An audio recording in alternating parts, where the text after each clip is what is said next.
The family that invented organized crime. The Genovese family did not become the most powerful crime family in America overnight, and this slow rise is exactly what made them so dangerous. They learned early that organized crime was not about loud violence, but quiet control. In the crowded streets of early 1900s New York, the family discovered a simple truth. People fear bullets, but they obey money. The Genovese leaders realized that fear only works for a moment, but influence lasts generations. Their first operations were small and almost invisible, which was the entire point. While other gangs fought loudly in the streets, the Genovese family built relationships with businesses, politicians, and even police officers who could be bought for the right price. They understood that every institution has a weak spot waiting to be exploited. Their genius was recognizing that crime did not need to hide in the shadows if it could own the shadows. The family slowly constructed a network so big and so loyal that outsiders barely noticed it forming. Every neighborhood they touched became dependent on them for protection, loans, or simple survival. By the time rivals realized what was happening, the Genovese family has spread like a quiet storm. They built their empire not just with intimidation, but with strategy. They avoided drawing attention to themselves, which made them even more attractive to criminals seeking stability. Their early rise became a blueprint replicated by other mafia groups for decades. The Genovese family created a system where fear and respect walked hand in hand. Their leaders mastered the art of making impossible deals look normal. This patience made them unlike any other crime family in New York. Their power did not rely on being seen, but on being felt everywhere. And by understanding how chaos could benefit them, the Genovese family became the silent architects of American organized crime. Every great criminal empire has one figure who takes it from chaos to structure, and for the Genovese family, that man was Charles Lucky Luciano. Before Luciano, the mafia in America was messy, emotional, and violent in ways that killed opportunity. He believed crime should be a business, not a street brawl. He started by removing old leaders who refused to modernize, showing that evolution sometimes requires blood. Luciano understood the power of cooperation, so he created something the mafia had never seen before, a criminal board of directors called the Commission. This structure allowed major crime families to negotiate without killing each other, which made the Genovese family even stronger. Under his leadership, crime became industrial. Racketeering became a steady revenue source, while gambling and prostitution expanded under strict discipline. Luciano also forged alliances with Jewish and Irish gangsters, something traditional mobsters saw as betrayal. He saw it as strategy. His willingness to break old rules allowed the Genovese family to dominate in areas others overlooked. Even when law enforcement finally caught him, his influence did not disappear. From prison, and even after deportation to Italy, Luciano continued shaping mafia operations with quiet authority. His mind was the foundation of modern organized crime. The Genovese family learned from him that stability creates longevity. His biggest innovation was teaching the mafia to remain invisible. Luciano believed power meant never needing to prove anything. His systems allowed the family to thrive long after he lost direct control. And even today, his fingerprints remain on the structure of American organized crime. As the Genovese family expanded, they realized that the greatest profits came from the places no one paid attention to. They infiltrated unions, docks, trucking companies, and the construction industry, turning essential city operations into private ATMs. Their control over these industries allowed them to decide which companies succeeded and which ones failed. Every contract, every shipment, every deal came with a hidden tax paid to the family. This system generated millions while keeping their hands clean.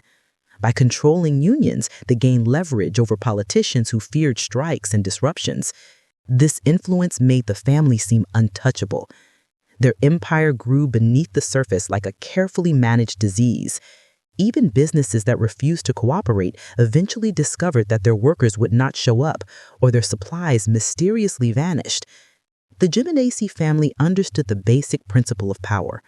Choke what people depend on, and they will bow. Their low-profile operations made law enforcement struggle to prove anything. They used intimidation sparingly, choosing subtle threats instead of reckless violence. These tactics made rivals fear them without ever seeing them act. The family built a reputation for being both generous and terrifying. They funded political campaigns, organized community events, and handed out money when necessary. People liked them because they solved problems no one else could. But behind that helpful facade existed an empire fueled by extortion and manipulation. Their quiet dominance allowed them to rule New York without needing headlines. And by perfecting this method, the Genovese family became the blueprint for organized crime's corporate future. The Genovese family discovered early that fear could be shaped into a profitable product if used carefully. They learned not to threaten people loudly, but to create an environment where no one wanted to test their limits.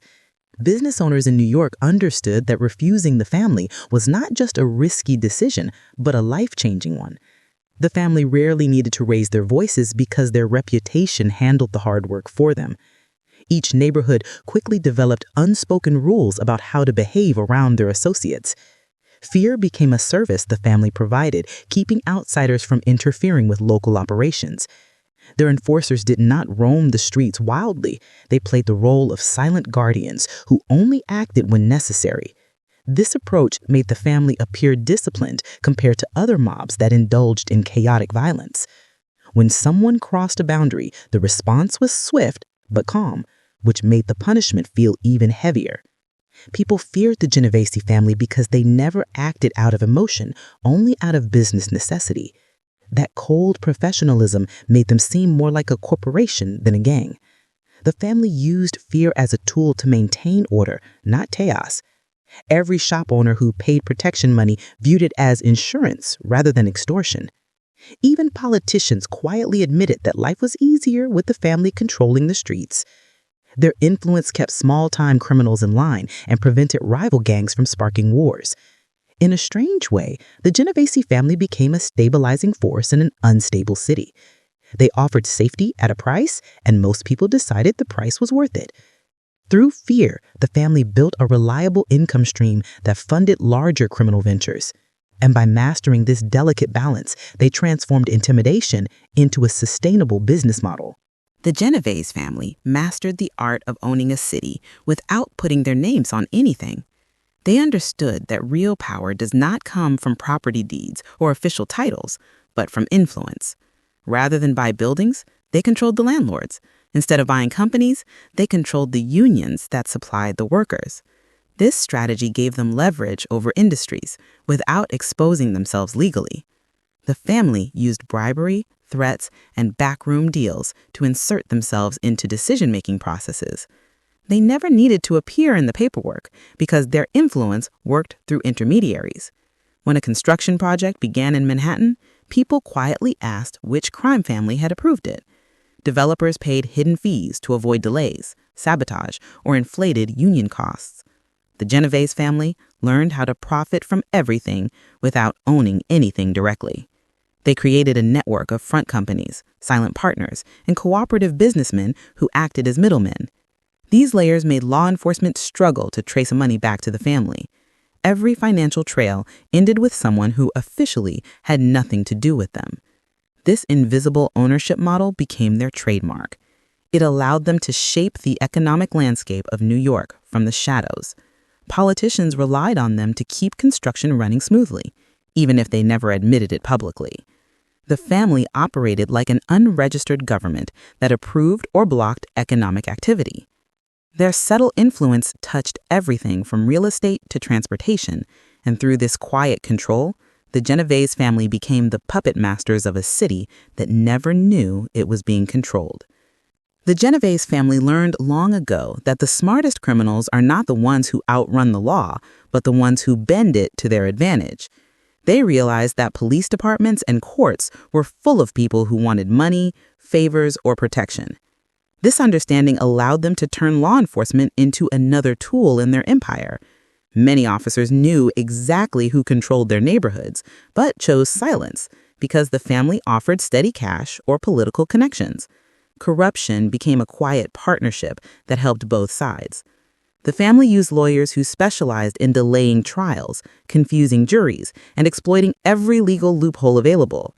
These lawyers were expensive, but they saved the family millions in prison time. The Genovese leaders also placed allies in key government roles, ensuring arrests led nowhere. Every prosecutor who wanted to take them down faced missing evidence, intimidated witnesses, or sudden transfers. This constant legal protection made the family more confident and more dangerous. They operated boldly because they knew the system was tilted in their favor. The law became a shield instead of a threat. Even honest officers felt powerless because they had no idea who they could trust. Trials collapsed for reasons that seemed unbelievable to the public, but made perfect sense to insiders. Over time, the Genovese family turned New York's justice system into a maze where only they knew the path. Their mastery of legal manipulation made them appear untouchable, and by learning how law enforcement really worked, they became experts at avoiding accountability while expanding their criminal empire. While most people think of the mafia as a local organization, the Genovese family quietly expanded into a global network. Their leaders understood that true power came from international connections that allowed them to move money, drugs, and influence across borders. They built strong relationships with Italian mobsters, Cuban operatives, and even corrupt officials in various countries. These partnerships helped them avoid U.S. law enforcement by shifting operations overseas when needed. Narcotics became one of their most profitable ventures because international suppliers could ship large amounts unnoticed. They used ports, shipping companies, and foreign businessmen to disguise their activities as regular trade. Money laundering became easier through foreign banks that asked few questions. The family learned that distance created safety. If something went wrong abroad, it rarely touched the high-ranking members in New York. Their global reach made them difficult to track because investigators had to cooperate with agencies in multiple countries. The family also used these international routes to send fugitives to safe locations. Their overseas allies offered shelter, protection, and new identities when needed. This global network grew so large that the Genovese family could operate like a multinational corporation. Their criminal businesses adapted to international markets and foreign rules. Even when U.S. authorities tightened their control, the family simply expanded into new regions. Every part of the world had a purpose, whether for production, transport, or money storage. By spreading their influence across continents, the Genovese family showed that organized crime could operate on a worldwide scale. And through these global connections, they secured their place as one of the most far-reaching crime families in history. The Genovese family understood that violence was sometimes necessary, but they treated it like paperwork rather than passion. They did not kill to send a message. They killed to solve a problem. This cold and calculated approach made their violence more terrifying. Decisions about life and death were made around tables, not in heated arguments. Hitmen were chosen carefully, and assignments were handed out with the seriousness of business transactions. Each murder had a purpose, whether it was to silence a witness or remove a competitor. The family avoided messy public hits unless there was no other choice. Most of their executions were planned with precision to avoid unnecessary attention. They selected locations that offered privacy and quick escapes. They avoided emotional motives because emotional killers make mistakes. The family trained its members to think like professionals rather than street criminals. Murder, to them, was a tool of management.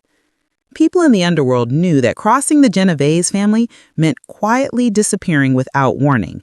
Even allies understood that loyalty was a requirement, not a suggestion. The family's ability to eliminate threats efficiently kept everyone disciplined. Their violence maintained order, prevented rebellions, and protected profits. Law enforcement rarely gathered enough evidence to charge the real masterminds. The family made sure that those who executed the hits knew little about the bigger picture. And through this sterile, business-like approach to violence, the Genovese family turned murder into just another part of their administrative routine. The Genovese family understood early that information was more valuable than bullets. They built a network of informants who fed them secrets from every corner of New York. Some were criminals, others were regular workers, and a few were people you would never expect. These informants warned the family about police raids, rival plots, and political shifts. The family rewarded them with money, protection, or small favors that kept them loyal. Their information stream was so strong that they often knew about investigations before investigators even started them. This gave them a head start on destroying evidence or shifting operations. They also used spies to influence local politics. Some informants worked in government offices, letting the family know which politicians were corruptible. Others kept track of which judges had weaknesses. The family learned that people with secrets were easy to control. They collected personal information like a weapon, waiting for the right moment to use it. Their intelligence network reached into unions, ports, nightclubs, and even newspapers. Anyone who knew too much became either a friend or a liability. Their strategy made them seem almost psychic to outsiders, as if they always predicted events before they happened. But it was simply the power of information. The Genovese family treated intelligence gathering like a science, and through this quiet system of spies and informants, they built a foundation of control that kept them ahead of their enemies for decades. The Genovese family separated themselves from other crime groups by insisting on discipline. They believed chaos weakened a criminal organization, so they focused on structure and routine. Every member knew their rank, their job, and their limits. Breaking rules was a dangerous choice, even if the rules seemed small. The family ran meetings with clear agendas, discussed business like executives, and made decisions based on profit, not pride. This method kept emotional fights from destroying their empire. Members who caused chaos were removed quickly before they could damage stability. The family invested time in training younger associates to think logically instead of impulsively. They rewarded smart decisions and punished reckless behavior. Their organization functioned like a corporation, where efficiency mattered more than loyalty speeches. Everyone was replaceable, which prevented ego from getting out of control. This disciplined structure allowed them to grow without falling apart. Even when leaders were arrested, the system continued smoothly because roles were already established. No one panicked because the rules guided the transition of power. This order also made it easier to expand operations into new industries. They analyzed risks carefully before entering them. They used planning instead of gambling, which set them apart from less patient crime families. And through this strict internal discipline, the Genovese family built an empire that survived for generations, while others collapsed under their own unpredictability. The Genovese family discovered that the American dream was an opportunity, not an obstacle. They realized immigrants came to New York seeking hope, and hope was something they could monetize. Many new arrivals had no support system, no money, and no protection. The family filled that gap by offering loans, jobs, and safety at a price. These newcomers did not understand the cost until they were already trapped. The family used these connections to build a loyal base who felt they owed their survival to the mob. They offered help that looked generous, but created long-term dependence. This dependence fueled a cycle where people worked for the family out of gratitude or fear. They controlled entire communities by presenting themselves as protectors. Families who ran small shops became unofficial partners in criminal activities. Workers at docks, kitchens, and factories earned extra cash by doing favors for the mob. The Genovese family did not just steal from America. They used its dream as a business tool. They positioned themselves as the gatekeepers to success. People who were desperate accepted unfair deals because they saw no other path. Their influence reached into everyday homes and workplaces. The family blended into the fabric of immigrant life so deeply that many people did not even see the exploitation clearly. They turned aspiration into currency. And through this manipulation of the American dream, the Genovese family built a loyal ecosystem that fed their empire for decades. The Genovese family became legendary for their ability to stay one step ahead of the FBI, even as other crime families collapsed under federal pressure. They achieved this by mastering silence, secrecy, and strategy.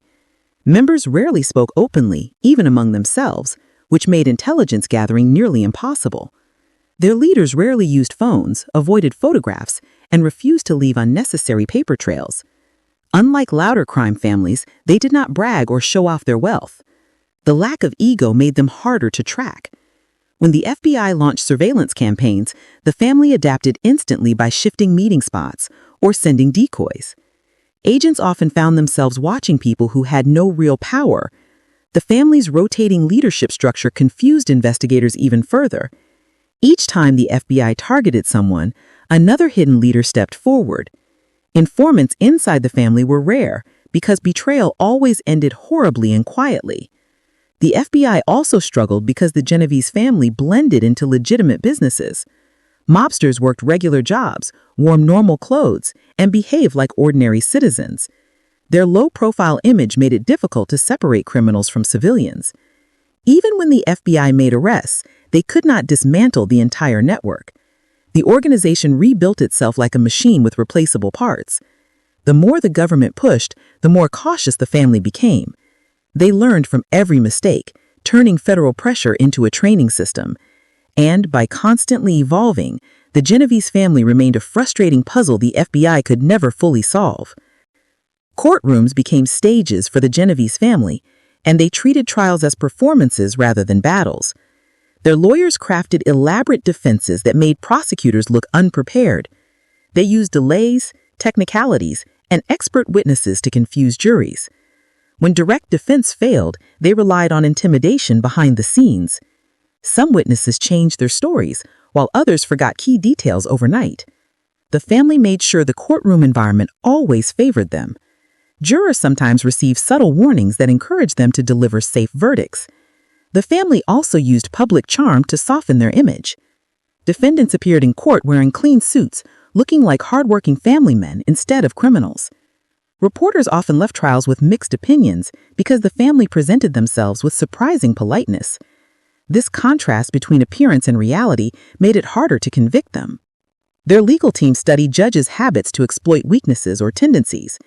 Every motion they filed had a strategic purpose, even if it seemed minor. When a trial went badly, the family shifted blame to lower-level members who acted as shields. High-ranking leaders stayed insulated behind layers of legal confusion. Even when convictions happened, appeals followed immediately, dragging cases out for years. The endless delays drained government resources. By the time sentencing arrived, evidence often felt less convincing to the public. And through this careful manipulation of the justice system, the Genovese family turned trials into just another arena they controlled. The Genovese family is often described as fading from power, but the truth is more complicated. They learned long ago that survival means shrinking when necessary and expanding only when safe. This strategy allowed them to stay alive while other families imploded under greed and chaos. They withdrew from public attention, avoided unnecessary violence, and kept operations mostly quiet. When law enforcement cracked down, the family went underground until the heat cooled off. This patient approach kept them relevant even when newspapers claimed they were finished. Many of their old industries, construction, unions, and gambling, still felt their influence in subtle ways. Their structure evolved to fit the modern world, making them harder to detect. Younger members learned how to blend into business, finance, and technology-driven crime. Instead of street corners, they focused on digital scams, offshore accounts, and silent partnerships. Their adaptability became their greatest survival tool. They did not cling to old traditions if those traditions threatened stability. The family still values secrecy above everything. They pass leadership privately and quietly, avoiding the spotlight that destroyed other mobs. Some experts believe they remain one of the most organized crime families still operating today. They no longer need to control the streets because influence now flows through contracts, wires, and corporate fronts. The world changed, but their methods changed with it. Their story is not one of disappearance, but of evolution. And because of that evolution, the Genovese family remains a reminder that organized crime never truly dies. It simply gets smarter.